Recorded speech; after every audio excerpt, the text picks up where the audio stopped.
Question दिया गया है टेरिडोफाइटा को अन्य नाम से पुकारा जाता है, यानी कि टेरिडोफाइटा निम्न में से किस दूसरे नाम से पुकारा जाता है। तो यहाँ पर हमारे पास ऑप्शन है क्रिप्टोगेम्स, वेस्कुलर क्रिप्टोगेम्स, फर्न्स और फेनेरोगेम्स।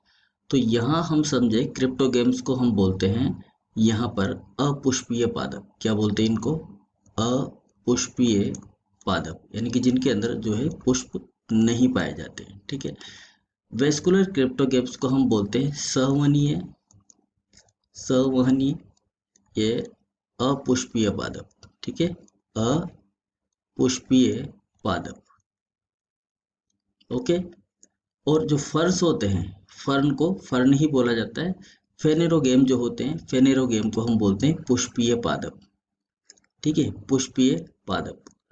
अब देखिएगा यहाँ पर कि ये जो फर्न्स होते हैं, यानी कि जो आपके टेरिडोफाइट है, समझते हम टेरिडोफाइट की अगर हम बात करें तो टेरिडोफाइट और फर्न्स ये लगभग सिमिलर प्लांट होते हैं। ठीक है ना।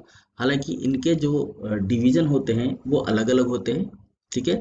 जैसे टेरिडोफाइट जो है, टेरिडोफाइट्स, और आपके जो फर्न है, ठीक है, फर्न है, इनका जो क्लेड है वो तो एक ही है। ठीक है ना।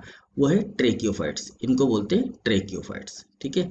टेरिडोफाइट बोले और फर्न को बोले तो ये किस में आते हैं? ट्रेकियोफाइट्स में आते हैं। लेकिन इनके जो डिवीजन है, इनके दोनों के जो डिवीजन है वो डिफरेंट है। इनके जो डिवीजन है, इनके अंदर अंतर है, दोनों के डिवीजन अलग अलग होंगे।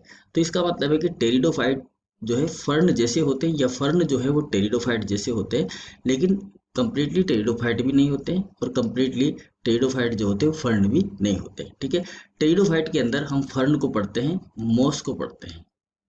ठीक है। मॉस के जैसे भी कैरेक्टर इसके अंदर आ जाते हैं, जैसे लाइकोफाइट्स वगैरह, क्लब मॉस वगैरह हो गए, स्पाइक मॉस हो गए, है ना।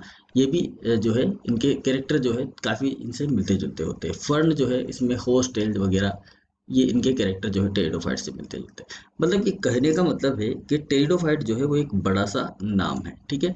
अब ये जो बड़ा सा नाम है, इसको हम क्या बोलते हैं? तो देखो, टेरिडोफाइट के अंदर, टेरिडोफाइट के लक्षण को अगर हम देखें तो टेरिडोफाइट के अंदर पुष्प अनुपस्थित होते हैं। क्या अनुपस्थित होते हैं? पुष्प जो होते हैं वो अनुपस्थित होते हैं। लेकिन इसके अंदर जो है संवन तंत्र पाया जाता है। क्या पाया जाता है? संवन तंत्र पाया जाता है। संवन तंत्र क्या होता है? यहाँ पर उपस्थित होता है। तो अगर हम देखें यहाँ पर पुष्प अनुपस्थित है और संवन तंत्र उपस्थित है, तो यहाँ देखेंगे तो फेनेरोगेम्स जो होते हैं वो कहलाते हैं पुष्पीय पादप। तो पुष्प जो है टेरिडोफाइट में क्या है? अनुपस्थित है, एब्सेंट है, तो ये नहीं हो सकता। टेरिडोफाइट को हम फर्न्स, मतलब कुछ फर्न्स जो है वो टेरिडोफाइट के अंदर आते हैं, लेकिन पूरे टेरिडोफाइट को हम फर्न्स नहीं कहते, तो ये भी आंसर हमारा नहीं हो सकता। वेस्कुलर क्रिप्टोगेम, वेस्कुलर क्रिप्टोगेम को हमने क्या बोला? सवनीय अपुष्पीय पादप। तो जिनके अंदर पुष्प क्या है? अनुपस्थित है, और संवन तंत्र क्या है? उपस्थित है, तो ये कहलाते हैं वेस्कुलर क्रिप्टोगेम, यानी कि संवनीय अपुष्पीय पादप। केवल अपुष्पीय पादप नहीं कहते इनको, इनको बोलते हैं सहवनीय अपुष्पीय पादप। अपुष्पीय पादप कौन से हैं? अपुष्पीय पादप की बात करेंगे तो इसके अंदर आएंगे आपके एल्गी और ब्रायोफाइट।